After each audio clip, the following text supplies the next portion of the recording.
There is literally zero evidence of aspartame contributing to cancer in any way in humans. Hey, everybody, I thought I would chat with you guys and gals a little bit about this today.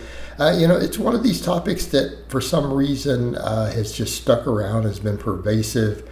And even the FDA, the WHO, everyone's had to make rulings and set safe limits on aspartame. And what people have to remember, again, there has never actually been a single shred of evidence found for aspartame being carcinogenic or causing cancer in humans. Again, if you want to know what causes cancer in humans, table sugar has been linked to cancer in humans. Obesity is linked to cancer in humans. Okay, so the ironic thing is that the aspartame itself has never actually been found to do this. Okay, so we need to be clear on that. Before people say, "Oh, people are trying to push this synthetic stuff and it'll make us sick." No, table sugar makes you sick. Okay, and table sugar we've been making for hundreds of years, right? That is linked to cancer. There is a link and causation, and we know kind of the pathways. We know that obesity causes cancer, contributes directly and massively.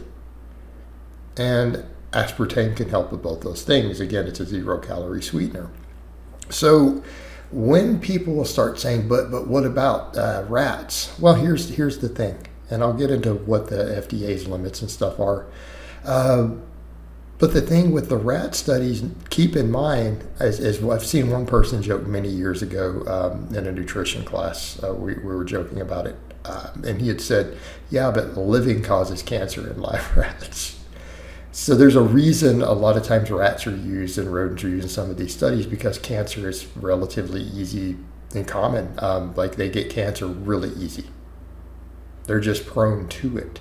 So if you're going to find stuff that it's potential looking for a link, well, I mean, there's a good way to check, because it happens rapidly. They're very prone to it. So if we're trying to find something that statistically increases the rate, it's a quick way to do it. Now, the problem is that the amount of aspartame relative to their body weight that actually caused the cancer in the rats, or was linked to it in those studies, was enormous amounts. There's no way, it would be physically impossible for you to reach those quantities in like diet soda, because in order to get it, you would almost have to just be tube fed almost straight powder. Okay, so and I think something like what they had used, the amount was something like you would have to eat 2 or 3 pounds of the powder every day, like straight up a big package of it, right? Like a giant pack, to just eat it with a spoon, because you wouldn't be able to mix much liquid with it, because you've got to get a couple pounds of it into your body. Okay, this was done for weeks and months on end. So they were pretty much force-fed a diet that was something like 50% aspartame, just straight mixed into the food. So pretty much just chewing on the raw powder, everything was just concentrated with it. That's what they did to create that effect. Hey, you wouldn't physically be able to do that in a human. And you also have to think about the lifespans involved for you as a human to replicate that in terms of, again, relative lifespan and the effect. It would be something like trying to eat a couple of pounds of the powder every day, 7 days a week for like 5 years straight. Okay. This was linked to higher cancer rates, measurably higher in them. Okay. But you're not going to replicate that in a person. Like you're not going to do that. And here's the point. Even doing that, that's what it took. So that shows you that realistically, it's very difficult to create this situation.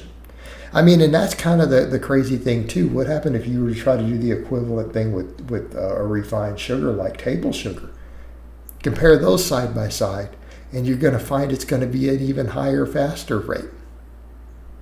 So hopefully people see the problem with that.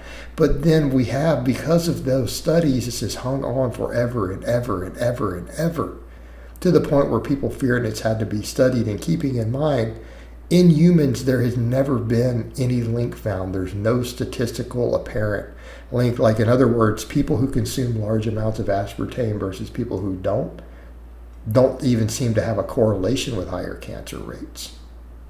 Again, if anything, it can be the other extreme, because that's even with multivariate analysis.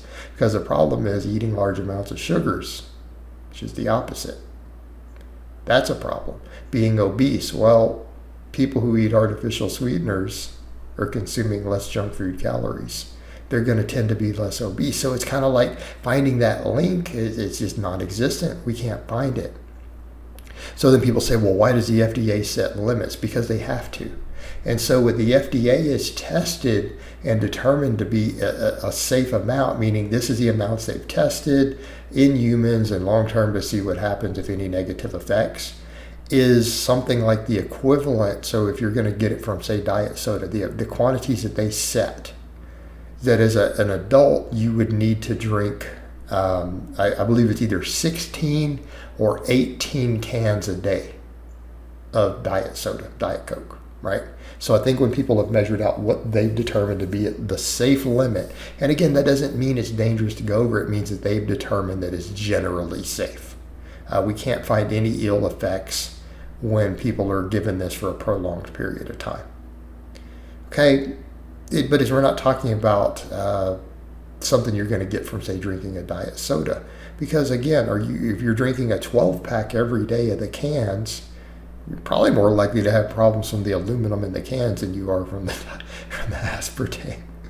But 12 cans doesn't even put you at that limit. And again, I forget the number. I calculated it one time. It was like 16 or 18. I mean, for one, you're not drinking that many cans of diet soda. Think of just the cost of buying it in cans. That much. You're going to be having to do the big 2-liter bottles. But that's a huge amount. And again, it's not saying that it's dangerous to go over that. It's that this is what they've determined is safe. Okay. So again, people get absurd with this, and it just baffles my mind that there's this concern with artificial sweeteners when we know how bad refined sugars are. Like, we know how bad refined sugar is for us in excess. We know the pathways, we know all this stuff. So, and the scary thing is that people are so ignorant that I've literally seen people go, well, I avoid aspartame, I put real sugar because I don't want that aspartame. Like, but the one of them is proven to be more harmful.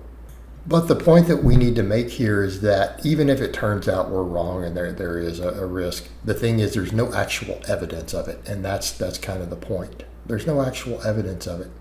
And if it helps you enjoy sweeter foods and helps you stay leaner and healthier, this is not problematic, people. Like, this is so far down the list of concerns when we have all these empty calories in junk food that it baffles the mind. All right, guys, but that's really all I have to say on that today. I hope it's been informative, and I'll talk to you guys and gals next time.